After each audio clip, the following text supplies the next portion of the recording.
Hello friends, welcome back. I am Raju stock analysis में आपका स्वागत है। आज हम जिस कंपनी की बात करने वाले हैं उसका नाम है नहर कैपिटल एंड फाइनेंस लिमिटेड, और दूसरी भी एक कंपनी है जिसका नाम है नहर पॉलीफिल्म्स लिमिटेड। आज हम एक नहीं दो कंपनी की बात करने वाले हैं। वैसे इन दोनों कंपनियों का सेक्टर अलग है, दोनों के काम भी अलग है, लेकिन फिर भी दोनों की परफॉर्मेंस एक जैसी ही है, दोनों की मूवमेंट भी एक जैसी ही है। दोनों साथ साथ चलते हैं और साथ साथ गिरावट करते हैं। क्यों? क्योंकि दोनों के प्रमोटर जो है वो एक ही है। ये एक ग्रुप कंपनी है और इस ग्रुप कंपनी में टोटल 6 कंपनियां हैं, और वो 6 कंपनियां कौन कौन सी है वो मैं आपको आगे बताऊंगा। तो आइए एक एक करके इन दोनों कंपनियों के फंडामेंटल और इनके चार्ट के टेक्निकल पैटर्न देखते हैं। तो सबसे पहले हम देखते हैं नहर कैपिटल एंड फाइनेंस लिमिटेड को। अब नहर कैपिटल के फंडामेंटल हम देखें तो शेयर होल्डिंग पैटर्न में पब्लिक के पास 27.5% की होल्डिंग हमें यहाँ नजर आ रही है। उसमें भी 6.5% की होल्डिंग तो बड़े इन्वेस्टर के पास है, यानी कि पब्लिक के पास केवल 21.5% की होल्डिंग है। डीआईएस की इसमें 0.37% होल्डिंग है और एफआईएस की इसमें 0.32% की होल्डिंग है। बाकी सारी होल्डिंग प्रमोटर के पास मौजूद है। अब जैसे मैंने आपको बोला कि इन दोनों कंपनियों के प्रमोटर एक ही है, तो प्रमोटर की लिस्ट में आप यहाँ पे नाम देख सकते हैं। पहला नाम है नहर पॉलीफिल्म्स लिमिटेड, इसकी भी आज हम बात करने वाले हैं। अब जैसे नहर कैपिटल में प्रमोटर की लिस्ट में नहर पॉलीफिल्म्स का नाम हमें यहाँ नज़र आ रहा है, ठीक उसी तरह नहर पॉलीफिल्म्स का जब हम फंडामेंटल देखेंगे तब उसमें भी प्रमोटर के लिस्ट में नहर कैपिटल का नाम हमें यहाँ नज़र आएगा। वो भी मैं आपको दिखाऊंगा। फिलहाल अभी हम इसकी ही बात कर लेते हैं। इसके अगर इसकी बैलेंस शीट हम देखें तो कंपनी के ऊपर सिर्फ और सिर्फ 1 ही करोड़ का कर्ज है। उसके सामने 1626 करोड़ का तो रिजर्व है, यानी कि इनकी बैलेंस शीट बड़ी पावरफुल और ज़बरदस्त है। उसके आगे प्रॉफिट एंड लॉस सेगमेंट में हम देखें तो ये company year on year compulsory profit कर रही है। साथ में ये कंपनी हमें डिविडेंड भी दे रही है। ये company finance and investment sector की कंपनी है। फिलहाल ये मार्केट कैप में छोटी सी कंपनी है, लेकिन इसका बिजनेस मॉडल काफ़ी अच्छा है। जैसे मैंने आपको बताया कि ये एक ग्रुप कंपनी है, तो इसकी टोटल 6 कंपनियां है।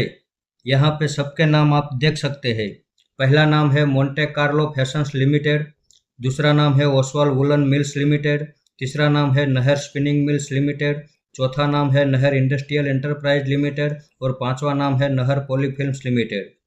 और छठी कंपनी जिसकी बात अभी हम कर रहे हैं नहर कैपिटल एंड फाइनेंस लिमिटेड। तो टोटल ये 6 कंपनियों का ग्रुप है। फिलहाल अभी ये 2 कंपनियां ही हमारे सपोर्ट के पास आई है, तो हम इसमें इन्वेस्टमेंट कर रहे हैं। बाकी ये चारों कंपनियां जो है वो जब अपने सपोर्ट के पास आएंगे तब हम उसमें भी इन्वेस्टमेंट करेंगे और उसका भी वीडियो बना के आपके सामने आ जाएंगे। तो जैसे आपने देखा कि इसके फंडामेंटल हर एंगल से काफ़ी मजबूत और दमदार है, और साथ में ये स्टॉक अभी अपने ऑल टाइम हाई से अभी हमें 59% की गिरावट के भाव पे मिल रहा था।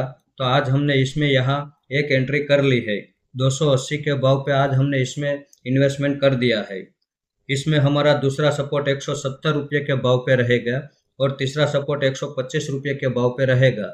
अगर ये यहाँ से और ज़्यादा गिरावट करता है तो इन सभी सपोर्ट पे हम इन्वेस्टमेंट करने के लिए तैयार है। और अगर ये यहीं से चलना शुरू कर देता है तो बड़ी अच्छी बात है। इसमें हमारा टारगेट 650 रुपये के भाव पे रहने वाला है। 650 रुपये के भाव पे हम इसमें प्रॉफिट बुक कर लेंगे। इसका चार्ट आप देख लीजिए, ये हायर हाई हायर लो के पैटर्न से ऊपर की ओर मूवमेंट कर रहा है और इसका चार्ट बड़ा पावरफुल और मज़ेदार है। ये गिरावट करता है, बड़ी गिरावट भी करता है, लेकिन जब चलना शुरू कर देता है तो अपने पुराने ऑल टाइम हाई को ये टच कर देता है। फिर दोबारा देखिए गिरावट हुई, बड़ी गिरावट हुई, लेकिन जब इसने चलना शुरू कर दिया तो इसने अपने पुराने ऑल टाइम हाई को टच करके एक नया ऑल टाइम हाई बनाया। यहाँ पे भी देख लीजिए, तो वापस अभी हमें इतनी बड़ी गिरावट करने के बाद ये अपॉर्चुनिटी दे रहा है, तो इस अपॉर्चुनिटी को हम छोड़ना नहीं चाहेंगे। यहाँ पे आप देख लीजिए 2022 में इसने 690 रुपये का ऑल टाइम हाई लगाया था और वहाँ से प्राइस वाइज और टाइम वाइज दोनों करेक्शन इसने कर दिया है। पिछली हिस्ट्री में भी आप देख सकते हैं ये टाइम वाइज और प्राइस वाइज दोनों करेक्शन कर रहा है। तो इसके चार्ट की टेक्निकल पैटर्न हमें यह बता रही है कि अब इसका टाइम वाइज करेक्शन और प्राइस वाइज करेक्शन या तो पूरा हो चुका है या पूरा होने की तैयारी में है, लेकिन हमें इंतज़ार नहीं करना चाहिए।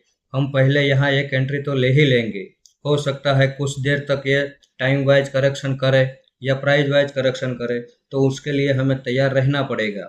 तो इस ग्रुप कंपनी के ऊपर हम भरोसा कर सकते हैं। आइए अब हम देखते हैं हमारा अगला स्टॉक, जिसका नाम है नहर पॉलीफिल्म्स लिमिटेड।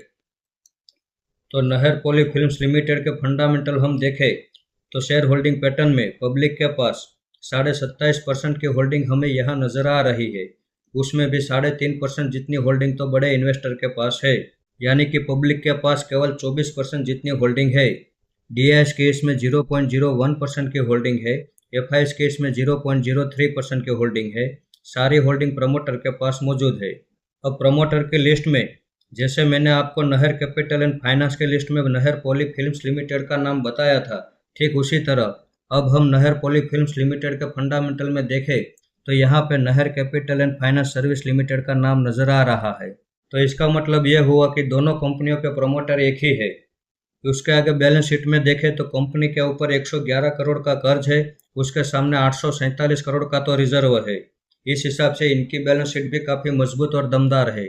उसके आगे प्रॉफिट एंड लॉस सेगमेंट में देखें तो ये company year on year compulsory profit कर रही है और साथ में ये कंपनी भी हमें डिविडेंड दे रही है। ये एक पैकेजिंग सेक्टर की कंपनी है। यहाँ पे आप देख सकते हैं मार्केट कैप में ये भी छोटी सी कंपनी है, लेकिन इसका बिजनेस मॉडल भी काफ़ी अच्छा है और इसके साथ में टेक्निकल पैटर्न भी बड़ी ज़बरदस्त चल रही है। तो जैसे आपने देखा कि नहर कैपिटल एक फाइनेंस सेक्टर की कंपनी है और नहर पॉलीफिल्म्स एक पैकेजिंग सेक्टर की कंपनी है। दोनों का सेक्टर अलग अलग है, लेकिन दोनों की मूवमेंट एक जैसी ही है। हाँ, हो सकता है कभी कभी आगे पीछे मूवमेंट हो सकती है, परसेंटेज वाइज भी थोड़ा बहुत कम या ज़्यादा हो सकता है, लेकिन दोनों साथ साथ ही चलते रहते हैं। अब इसी सेक्टर में हुथामा के इंडिया और हाईटेक कॉरपोरेशन, इन दोनों पे भी हमने इन्वेस्टमेंट किया है और इन दोनों का भी वीडियो बनाया है। और इसी सेक्टर के और 3 स्टॉक यूफ्लेक्स, पॉलीप्लेक्स कॉरपोरेशन और कॉस्मो फर्स्ट, ये तीनों भी हमारी वॉच लिस्ट में है, लेकिन अभी वो हमारे सही सपोर्ट से दूर है। जैसे वो हमारे सही सपोर्ट के पास आएंगे हम उसमें भी इन्वेस्टमेंट करेंगे और उसका भी वीडियो बना के आपके सामने आ जाएंगे। तो जैसे आपने देखा कि इसके फंडामेंटल भी हर एंगल से काफ़ी मजबूत और दमदार है, तो इसमें भी हमने 230 के भाव पे आज एक एंट्री कर ली है। इसमें हमारा दूसरा सपोर्ट 170 रुपये के भाव पे रहने वाला है। और यदि ये वर्ष के सिनारियो में और ज़्यादा बड़ी गिरावट करता है तो 100 रुपये के भाव पे हम दिल खोल के इन्वेस्टमेंट करने वाले हैं। वो हमारा तीसरा सपोर्ट रहने वाला है। इसका चार्ट भी आप देख लीजिए, हायर हाई हायर लो के पैटर्न से ऊपर की ओर मूवमेंट कर रहा है। इसने भी टाइम वाइज और प्राइस वाइज दोनों करेक्शन किया है।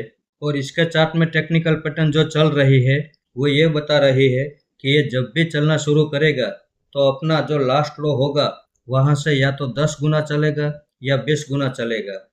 तो इसमें हमारी स्ट्रेटेजी ये रहने वाली है कि अगर ये यहाँ से और ज़्यादा गिरावट करता है तो इसकी हर गिरावट का फ़ायदा उठाने के लिए तो हम तैयार रहेंगे। मान लो ये यहीं से चलना शुरू कर देता है तो 600 रुपये के भाव पे हम 50% होल्डिंग एग्जिट कर देंगे और 50% की होल्डिंग हम लॉन्ग टाइम के लिए छोड़ देंगे। अभी मैं आपको फिक्स इसका टारगेट और टाइम नहीं बता सकता, क्योंकि अभी ये गिरावट के जोन में है।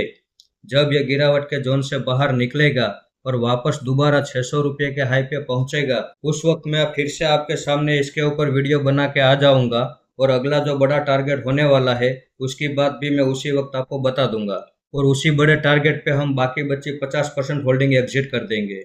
इस कंपनी के ऊपर भी भरोसा कर सकते हैं और इसीलिए आज हमने इन दोनों कंपनियों में इन्वेस्टमेंट कर दिया है। तो इस वीडियो को आप मेरी ओर से बाइंग या सेलिंग के रिकमेंडेशन ना समझे, ये मेरा पर्सनल व्यू है जो मैं आपके सामने शेयर कर रहा हूँ। ऐसे ही अच्छे अच्छे टेक्निकल और फंडामेंटल वाले स्टॉक मैं आपके सामने लाता रहूँगा। आपने यहाँ तक मेरा वीडियो देखा, इसके लिए आपका बहुत बहुत धन्यवाद।